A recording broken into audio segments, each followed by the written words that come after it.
Il nous faut voir comment agit la vie dans le dernier Adam, dans la position opposée à celle du premier Adam. Il nous faut voir le chemin qu'il a pris. Souvenons-nous toujours de l'objectif de Satan dans la tentation. Ce fut le même objet en ce qui concerne le Fils de Dieu. Et c'est le même objet pour chacun d'entre nous.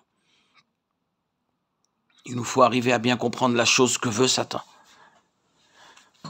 Je crains que beaucoup de nos explications et de nos expositions de la tentation du Seigneur Jésus ne soient pas allées assez loin.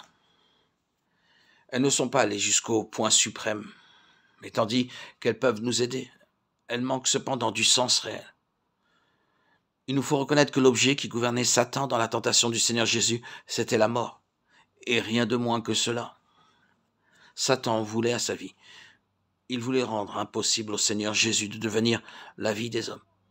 Il voulait, pour ainsi dire, arrêter le courant de la vie à sa source même. Les tentations ont toujours visé cette question de la vie. Satan voulait la mort. C'est pourquoi il est décrit dans la parole de Dieu comme celui qui avait l'empire de la mort. Hébreux 2,14. C'est quelque chose dont il se sert contre les fils de Dieu. Mais considérons la voie de Jésus-Christ. Sa voie le détourne toujours de lui-même et de toute indépendance vers le Père, vers Dieu. L'une des choses sublimes qu'il faut relever dans sa vie, c'est celle-ci. Comment et toujours sans hésitation ni aucune réserve, il se détourne de lui-même vers le Père, de toute ligne d'indépendance qui lui est proposée vers la dépendance du Père. Rien ne trouve sa source en lui-même. Telle est l'attitude de sa vie. C'est une chose déterminée pour lui.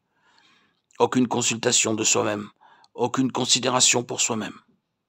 Aucun argument personnel, aucun désir personnel, aucune volonté personnelle. Non. Pour lui, c'est toujours non, pas ma volonté, mais la tienne. Je suis venu pour faire ta volonté. Je prends plaisir à faire ta volonté, ô mon Dieu.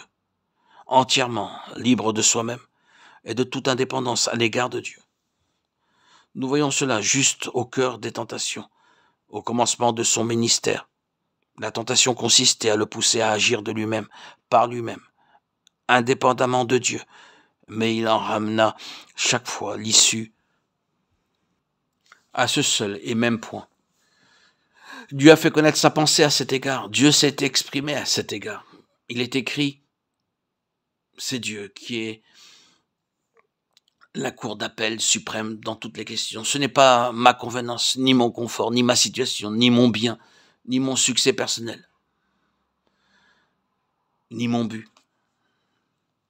Non pas même ma vie, rien que le Père.